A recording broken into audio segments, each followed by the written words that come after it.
Ya, Anda kembali lagi di Profit, masih bersama saya Sinta Zahra dan juga kita akan lanjutkan kembali dialog kami siang hari ini bersama Wakil Ketua MPR RI Bapak Syarif Hasan dan juga Direktur Eksekutif Center of Energy and Resources Indonesia Bapak Yusri Usman. Kalau tadi sebelum jeda kita sudah membahas dengan Pak Syarif begitu ya, bagaimana dampaknya sebetulnya dari PP 26 ini jika akhirnya kemudian dijalankan. Akan ada dampak yang mungkin kurang baik secara jangka panjang tentunya kepada kehidupan anak cucu kita dan juga jika dikaitkan dengan lingkungan hidup begitu ya. Ini adalah hal yang mungkin perlu dievaluasi dan juga bagaimana nanti perlu ada penelitian dan juga kajian yang mungkin lebih komprehensif.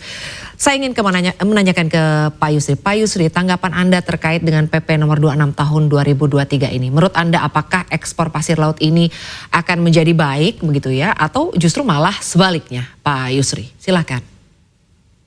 Jadi kalau kita melihat dasar pemikiran maupun pertimbangan yang dikeluarkan pemerintah dalam menerbitkan peraturan pemerintah nomor 26 2023 adalah pemerintah bertanggung jawab terhadap perlindungan dan pelestarian lingkungan hidup di wilayah laut sesuai dengan pasal 56 dari Undang-Undang nomor 32 tahun 2024.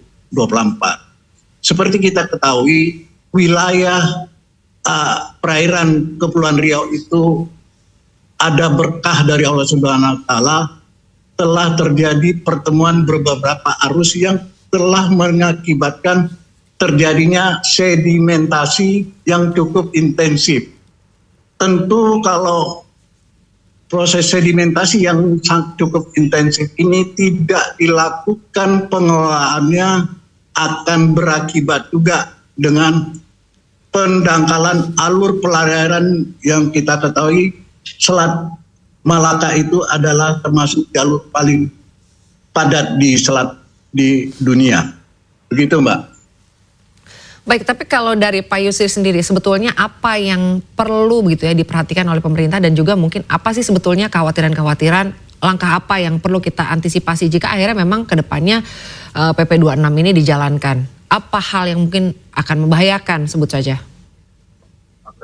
Sebetulnya kan pemerintah daerah Provinsi Kepulauan Riau telah menerbitkan peraturan daerah zonasi wilayah pesisir dan pulau-pulau kecil tahun 2020. Itu untuk sebagai dasar kebijakan zonasi mana aja yang boleh diambil pasir lautnya dan mana yang tidak boleh, yang itu akan berakibat terganggunya sistem biota di laut tersebut maupun nelayan-nelayan yang melakukan penangkapan ikan. Itu sudah ada, tetapi saya dengar hampir 2 tahun perda tersebut belum disetujui oleh Kementerian Dalam Negeri.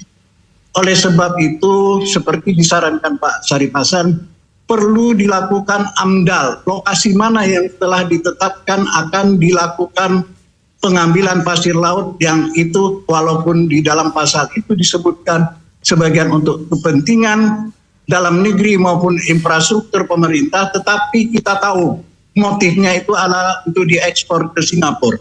Begitu, Mbak. Baik, Pak Yusri, sebelum kita ke Pak Syarif, saya ingin menanyakan kepada Anda, apakah sebetulnya PP 26 tahun 2023 ini sudah melalui aspirasi dari nelayan begitu ya? Artinya ke depannya ini juga akan mendapatkan keuntungan begitu ya, dan tentunya ini akan berdampak positif kepada nelayan atau warga sekitar, atau malah justru artinya hanya beberapa pihak saja nih yang akan memperoleh keuntungan, artinya secara ekonomi begitu ya, entah perusahaan atau mungkin perusahaan-perusahaan kakap lah misalnya. Menurut pandangan Anda sendiri sebetulnya seperti apa? Tidak bisa disampingkan bahwa lahirnya PP ini, saya juga mendapat informasi ada upaya pemain-pemain kakap yang dulu sudah bermain di tahun 76 sampai 2022. Namun terlepas itu, seharusnya PP ini terbit melalui konsultasi publik khususnya dengan pemerintah daerah setempat, dengan tokoh-tokoh masyarakat, lembaga adat Melayu, kemudian kelompok nelayan maupun asosiasi pasir laut setempat dan perguruan tinggi di Kepulauan Riau, agar kebijakan ini tidak merugikan masyarakat sekitar Kepulauan Riau. Itu yang harus dilakukan. Saya tidak tahu apakah hal ini dilakukan oleh Kementerian Kelautan dan Perikanan. Baik, terima kasih Pak Yusril. Lalu